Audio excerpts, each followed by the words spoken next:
There's too many cameras.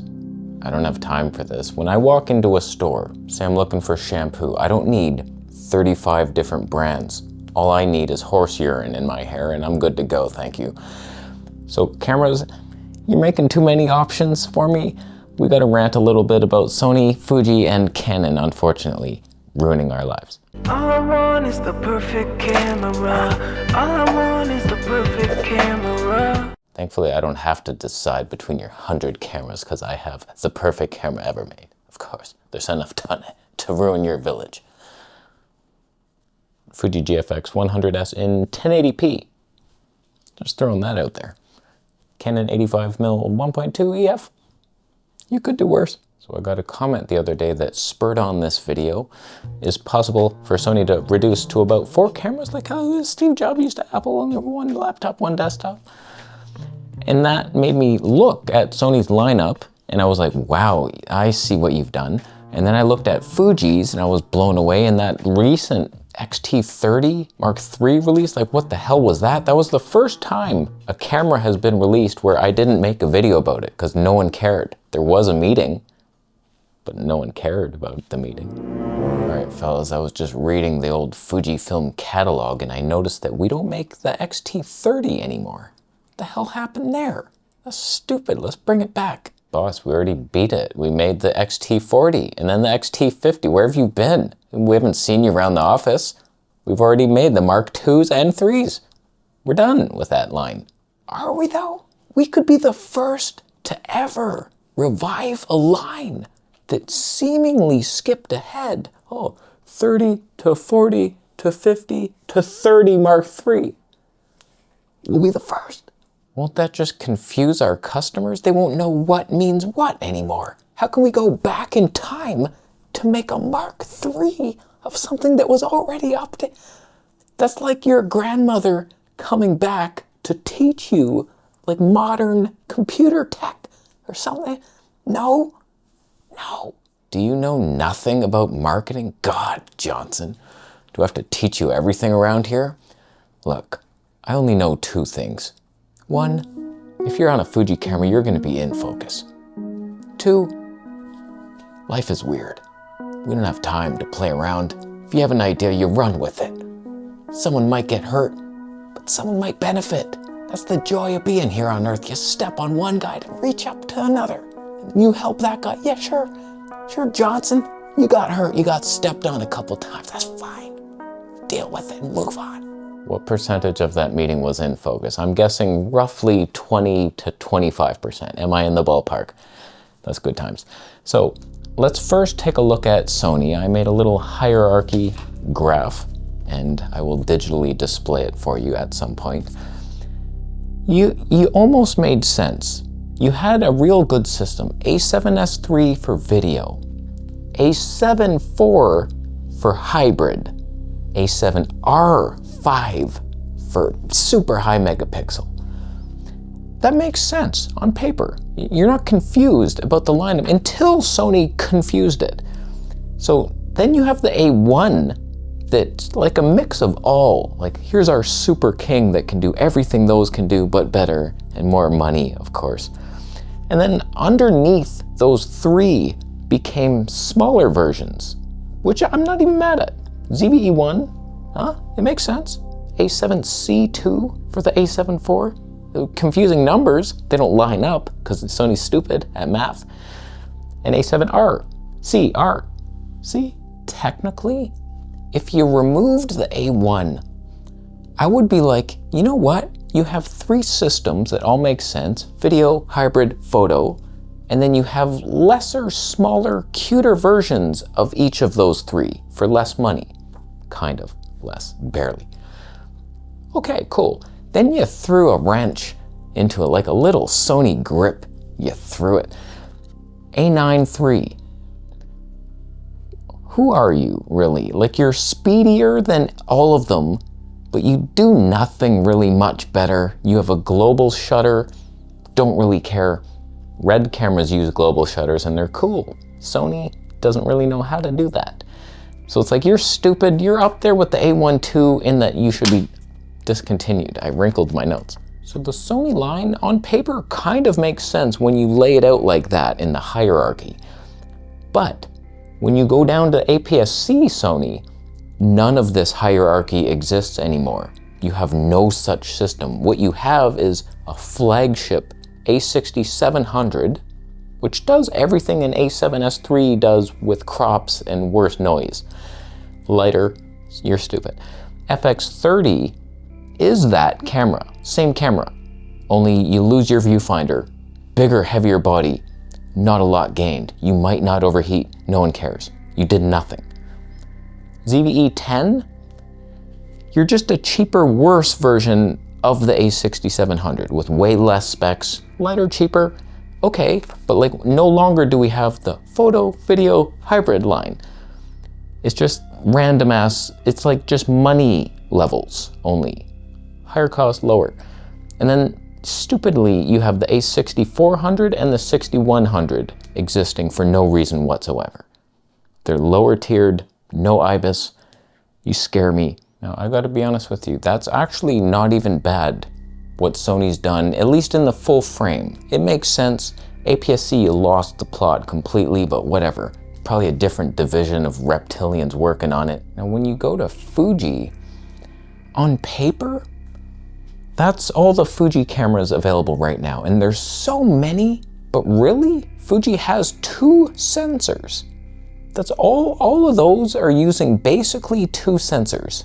I will explain. I will divide them properly because that whole mix is ruddish. You have flagships. XH2S is your hybrid. XH2 is your photocentric. Notice how they don't have a video centric. It's only both or photos. Photos and a little bit of videos. That's annoying to me, but okay, whatever. On the XH2S line, which is 26 megapixels, it just falls down cheaper and cheaper using the same basic sensor. The XH2S is stacked and all the others aren't, but they're just the same cheaper version of 26 megapixels. That battery is dying. I'm gonna have to switch to another camera. Even though I have a spare battery, this will become a comparison video before you know it. XS20 is basically a mini XH2S. Kind of like same specs almost. You don't have the 4K 120, but you're much cheaper and smaller and lighter. That's cool. Then you go down to the XT30 Mark III. I don't know why you exist at all, but you do. You have no flippy screen. You're worse than the XS20 for me, but you have dials for Fuji vintage people. The XM5, I don't know, your rangefinder, you're much cheaper, but why? Why do you exist? I'm not seeing all, it's just body changes. And that's Fuji's biggest problem. They have so many different on-off buttons that you can't, imagine buying one of each and you just grab one, I'm gonna turn it on with my ping. Then you go, oh, where's that button? Oh, it's the thumb now. Okay, I'll grab this one. Oh, left hand turn on. Okay, whoa. What's next? Underneath, the on button's in the battery door compartment with the SD card slot. And then you have the X Pro 3, which is the only one with only 24 megapixels. That's really old. Might not even get an update. Why would you? And then the XT100 seems to have been discontinued. Was the screen too big and wonderful? I think it was. 2.7 million dots on that thing. Huge, 3.5 inch, almost rivals the ZR screen. Who would want that? And then you have on the other side, the 40 megapixel sensor. So flagship XH2, then the XT5 is the same exact camera, just different body, different feel to it. The XT50 is the same as the T5, only cheaper and lighter, but same exact design type of vintage silver dials. XE5, also 40 megapixel, but now you're in the rangefinder and you're similar to the XM5.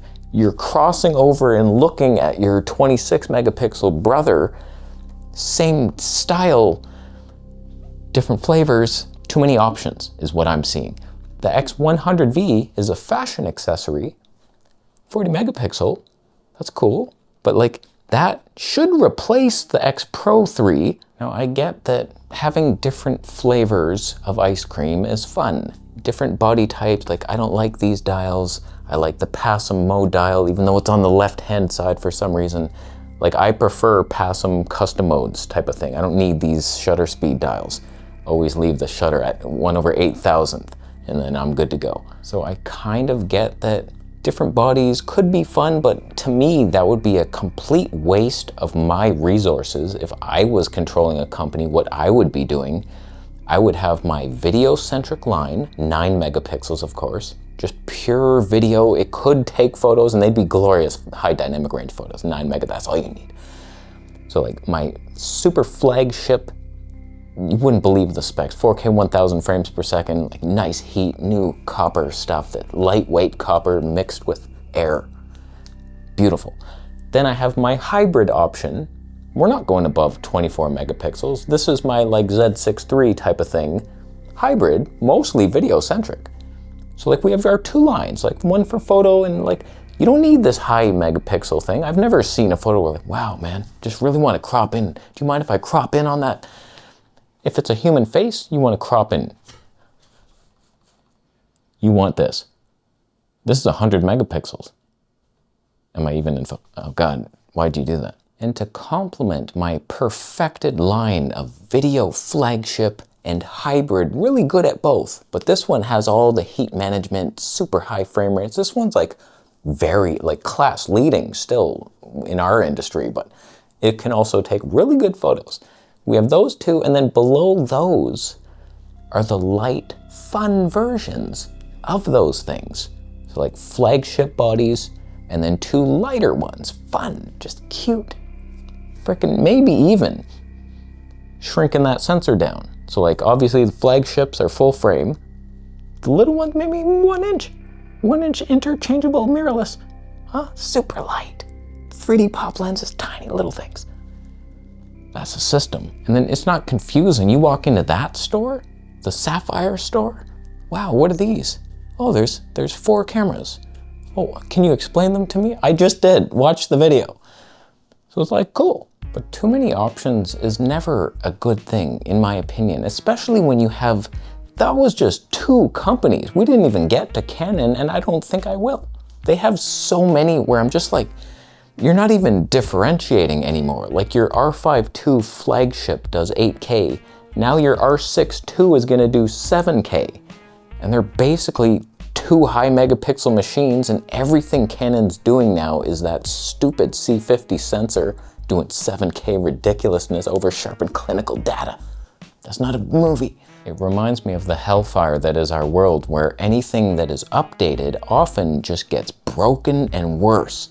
Like terrible things. You software engineers should be thrown in a pit of liquid soap and just melted, because you're not making improvements. I keep seeing the programs that I'm using getting worse, and the websites I see getting worse and worse and worse. YouTube, so many times I run into issues where it's like, how come I can't do that anymore? Remember when you could say, don't recommend this video based on this video that I watched? And that would completely, like, my toilet was running. Every time I flush it, it would like keep going forever. I'm like, what the hell? For months I lived with that, until I just watched a little tutorial. It's like, oh, you actually just screw this little thing. The water level has to be a little bit below this thing. That's why it's running constant. Oh, really? And I did it, boom, done. For the next 10 years, I'm gonna get toilet videos recommended to me because I can no longer check that thing. Don't recommend me videos based on this one. That was just a one-time thing. Why? Why do we remove everything? So like all these new cameras, oh, they're newer. They're worse though. And there's too many things, and it's like a swarm of gremlins, and I'm being overwhelmed. And like gremlins are biting my ankles, and I just want to leave your park and leave me alone. So stop doing this to us, you stupid asses. You're not making anything better. You're only breaking what was already good. And the familiarity is what is good about anything. You can get used to anything. The way something is, like if I switched right now to Final Cut Pro, I would be getting used to a new thing and it would be painful. But if I started in Final Cut Pro, I would be used to it. Familiarity is the key to success. And when you keep releasing different cameras and buttons all over the place, How could you even do that and think it's a good idea to change your on-off button 7 different times every week? It's not good, so stop doing it. We don't need so many options. Just a couple, 2. I laid out the blueprint. 4 cameras, 2 pro, boom, 2 mini vlogger ones. Even little photo takers, tiny little photo takers. Imagine those guys.